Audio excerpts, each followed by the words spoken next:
मधुबन के बाबा, मधुबन के बाबा मुरली वाले, आपका क्या कहना, आपका क्या कहना। मधुबन के बाबा मुरली वाले, आपका क्या कहना,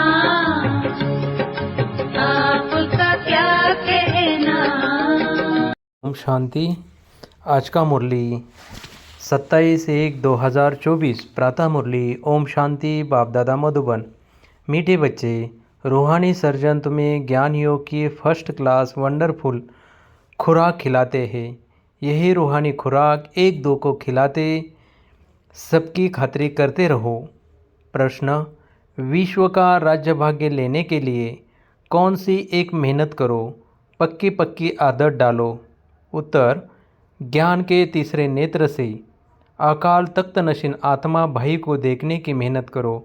भाई भाई समझ सभी को ज्ञान दो। पहले खुद को आत्मा समझ, फिर भाइयों को समझाओ। यह आदत डालो तो विश्व का राज्य भाग्य मिल जाएगा। इसी आदत से शरीर का भान निकल जाएगा।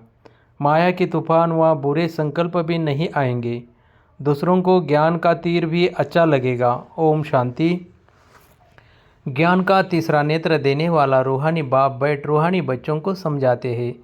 ज्ञान का तीसरा नेत्र सिवाय बाप के और कोई दे नहीं सकता। अभी तुम बच्चों को ज्ञान का तीसरा नेत्र मिला है। तुम जानते हो अब यह पुरानी दुनिया बदलने वाली है। बेचारे मनुष्य नहीं जानते कि कौन बदलाने वाला है और कैसे बदलाते हैं, क्योंकि उनको ज्ञान का तीसरा नेत्र ही नहीं है। तुम बच्चों को अभी ज्ञान का तीसरा नेत्र मिला है, जिससे तुम सृष्टि के आदि मध्य अंत को जान गए हो। यह है ज्ञान की सैक्रिन। सैक्रिन की एक बूंद भी कितनी मीठी होती है। ज्ञान का भी एक ही अक्षर है, मनमना भव। अपने को आत्मा समझ बाप को याद करो। बाप शांतिधाम और सुखधाम का रास्ता बता रहे हैं। बाप आए हैं बच्चों को स्वर्ग का वर्षा देने। तो बच्चों को कितनी खुशी रहनी चाहिए। कहते भी है खुशी जैसी खुराक नहीं। जो सदैव खुशी मौज में रहते हैं उनके लिए वह जैसे खुराक होती है। 21 जन्म मौज में रहने की यह ज़बरदस्त खुराक है। यह खुराक सदैव एक दो को खिलाते रहो। तुम श्रीमत पर सभी की रूहानी खातिरी करते हो। सच्ची सच्ची खुश खैरापत भी यह है। किसी को बाप का परिचय देना। मीठे बच्चे जानते हैं बेहद के बाप द्वारा हमको जीवन मुक्ति की खुराक मिलती है। सतयुग में भारत जीवन मुक्त था, पावन था।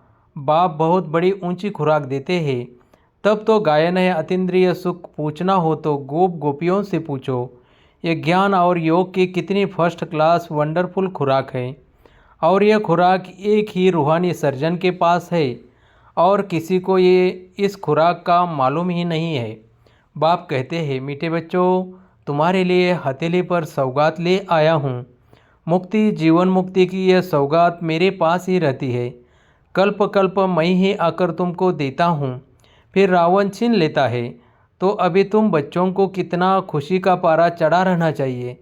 तुम जानते हो हमारा एक ही बाप टीचर और सच्चा सच्चा सद्गुरु है, जो हमको साथ ले जाते हैं। मोस्ट बिलवेड बाप से विश्व की बादशाही मिलती है। यह कम बात है क्या। सदैव हर्षित रहना चाहिए। Godly student life is the best. यह अभी का ही गायन है। फिर नई दुनिया में भी तुम सदैव खुशियाँ मनाते रहेंगे। दुनिया नहीं जानती कि सच्ची सच्ची खुशियाँ कब मनाई जाएगी। मनुष्यों को तो सतयुग का ज्ञान ही नहीं है, तो यहाँ ही मनाते रहते हैं। परंतु इस पुरानी तमोप्रधान दुनिया में खुशी कहाँ से आई। यहाँ तो त्राही त्राही करते रहते हैं। कितना दुख की दुनिया है। बाप तुम बच्चों को कितना सहज रास्ता बताते हैं। ग्रस्त व्यवहार में रहते कमल फूल समान रहो। धंधा दौरी आदि करते भी मुझे याद करते रहो। जैसे आशिक और माशूक होते हैं, वह तो एक दो को याद करते रहते हैं। वह उनका आशिक, वह उनका माशूक होता है। यहाँ यह बात नहीं है। यहाँ तो तुम सभी एक माशूक के जन्म जन्मांतर से आशिक हो रहते हो। बाप तुम्हारा आशिक नहीं बनता। तुम उस माशूक को आने लिए याद करते आए हो। जब दुख जास्ती होता है तो जास्ती सिमरन करते हैं। तब तो गायन भी है, दुख में सिमरन सब करे, सुख में करे न कोई। इस समय बाप भी सर्वशक्तिमान है। दिन प्रतिदिन माया भी सर्वशक्तिमान तमो प्रदान होती जाती है। इसलिए अब बाप कहते हैं, मीठे बच्चे, देही अभिमानी बनो, अपने को आत्मा समझ मुझ बाप को याद करो और साथ साथ दैवी गुण भी धारण करो, तो तुम ऐसे लक्ष्मी नारायण बन जाएंगे। इस पढ़ाई में मुख्य बात है ही याद की। ऊंच ते ऊंच बाप को बहुत प्यार स्नेह से याद करना चाहिए। वह बाप ही नई दुनिया स्थापन करने वाला है। बाप कहते हैं, मैं आया हूँ तुम बच्चों को विश्व का मालिक बनाने। इसलिए अब मुझे याद करो तो तुम्हारे अनेक जन्मों के पाप कट जाए। पतित पावन बाप को ही बुलाते हैं ना। अब बाप आए हैं तो ज़रूर पावन बनना पड़े। बाप दुख हरता सुख करता है। बरोबर सतयुग में पावन दुनिया थी तो सभी सुखी थे। अब बाप फिर से कहते हैं, बच्चे, शांतिधाम और सुखधाम को याद करते रहो। अभी है संगम युग। खिवैया तुमको इस पार से उस पार ले जाते हैं। नैया कोई एक की नहीं, सारी दुनिया जैसे एक बड़ा जहाज़ है, उनको पार ले जाते हैं। तुम बच्चे, तुम मीठे बच्चों को कितनी खुशियाँ होनी चाहिए। तुम्हारे लिए तो सदैव खुशी ही खुशी है। बेहद का बाप हमको पढ़ा रहे हैं। वाह, यह तो कब न सुना न पढ़ा। भगवानवाच, मैं तुमको राजयोग सिखलाता हूँ। तुम रूहानी बच्चों को राजयोग सिखा रहा हूँ तो पूरी रीति सीखना चाहिए, धारणा करनी चाहिए, पूरी रीति पढ़ना चाहिए। पढ़ाई में नंबरवार तो सदैव होती ही है। अपने को देखना चाहिए, मैं उत्तम हूँ, मध्यम हूँ व कनिष्ठ हूँ। बाप कहते हैं, अपने को देखो, मैं उच्च पद पाने के लायक हूँ, रूहानी सर्विस करता हूँ। क्योंकि बाप कहते हैं, बच्चे, सर्विसेबल बनो, फॉलो करो। मैं आया ही हूँ सर्विस के लिए, रोज़ सर्विस करता हूँ। इसलिए ही तो यह रथ लिया है।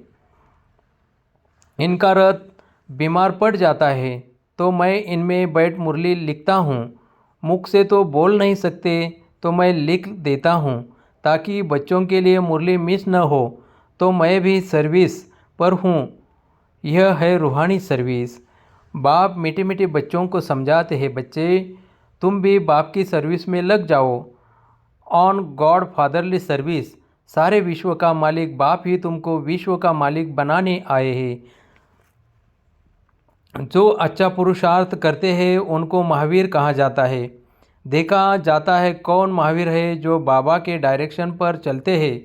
बाप का फरमान है, अपने को आत्मा समझ, भाई भाई को देखो, इस शरीर को भूल जाओ। बाबा भी इन शरीरों को नहीं देखते हैं। बाप कहते हैं, मैं आत्माओं को देखता हूँ।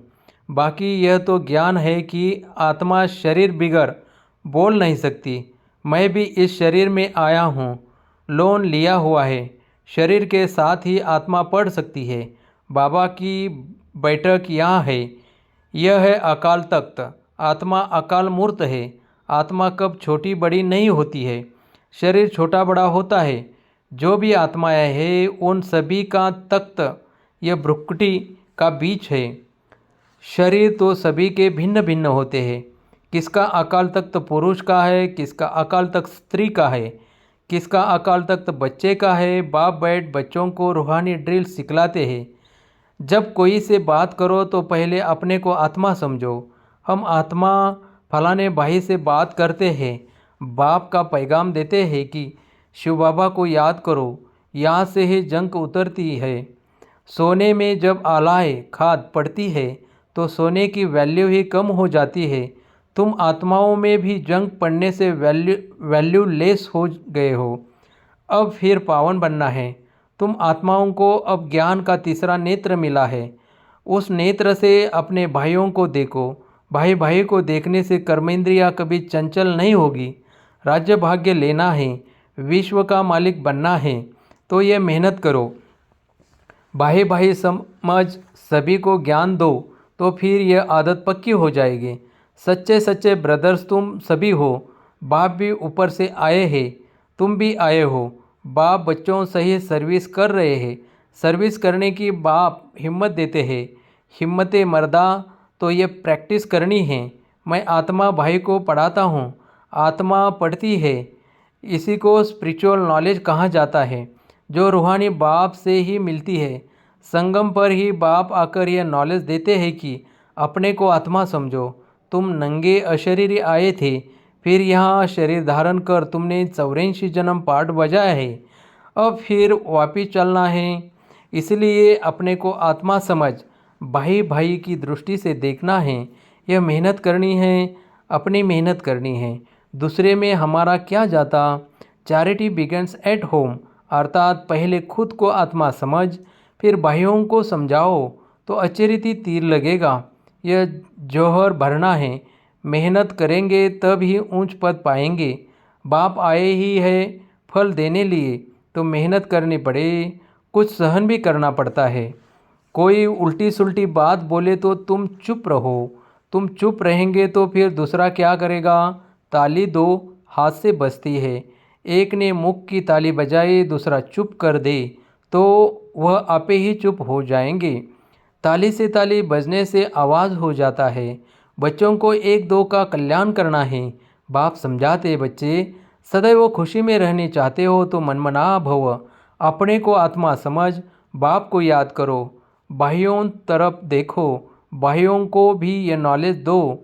योग कराते हो तो भी अपने को आत्मा समझ, भाइयों को देखते रहेंगे तो सर्विस अच्छी होगी।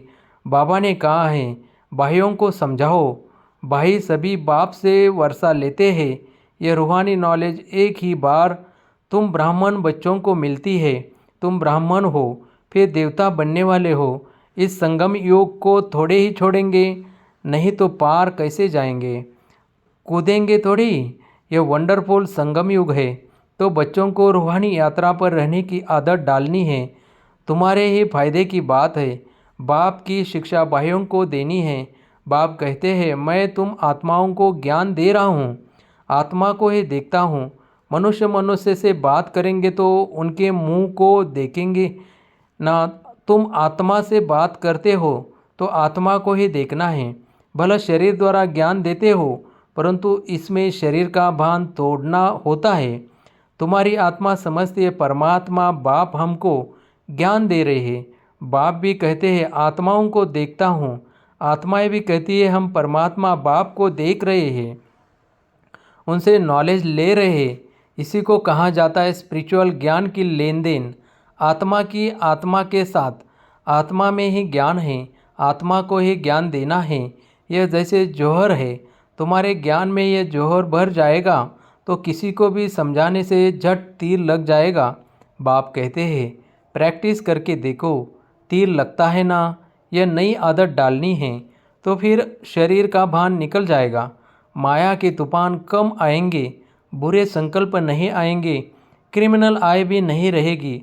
हम आत्मा ने 84 का चक्र लगाया, अब नाटक पूरा होता है। अब बाबा की याद में रहना है। याद से ही तमोप्रधान से सतोप्रधान दुनिया के मालिक बन जाएंगे। कितना सहज है। बाप जानते हैं बच्चों को ये शिक्षा देना भी मेरा पार्ट है, कोई नई बात नहीं। हर 5000 वर्ष बाद हमको आना होता है। मैं बदायमान हूँ, बच्चों को बैठ समझाता हूँ। मीठे बच्चे, रूहानी याद की यात्रा में रहो तो अंत मते सो गति हो जाएगी। यह अंतकाल है ना। मामेकम याद करो तो तुम्हारी सद्गति हो जाएगी। यह देही अभिमानी बनने की शिक्षा एक ही बार तुम बच्चों को मिलती है। कितना वंडरफुल ज्ञान है। बाबा वंडरफुल है तो बाबा का ज्ञान भी वंडरफुल है। कब कोई बता न सके। अभी वापस चलना है। इसलिए बाप कहते हैं मीठे बच्चों, ये प्रैक्टिस करो, अपने को आत्मा समझ, आत्मा को ज्ञान दो। तीसरे नेत्र से भाई भाई को देखना है, यही बड़ी मेहनत है। अच्छा मीठे मीठे सिकिलदे बच्चों प्रति माता पिता बाप दादा का याद प्यार और गुड मॉर्निंग। रूहानी बाप की रूहानी बच्चों को नमस्ते। धारणा के लिए मुख्य सार। जैसे बाप बच्चों की सर्विस रूहानी सर्विस पर आए हैं, ऐसे बाप को फॉलो कर रूहानी सर्विस करनी है। बाप के डायरेक्शन पर चल खुशी की खुराक खानी और खिलानी है। 2. कोई उल्टी सुल्टी बात बोले तो चुप रहना है, मुख की ताली नहीं बजानी है, सहन करना है। वरदान: दृढ़ता की शक्ति से मन बुद्धि को सीट पर सेट करने वाले सहज योगी भव।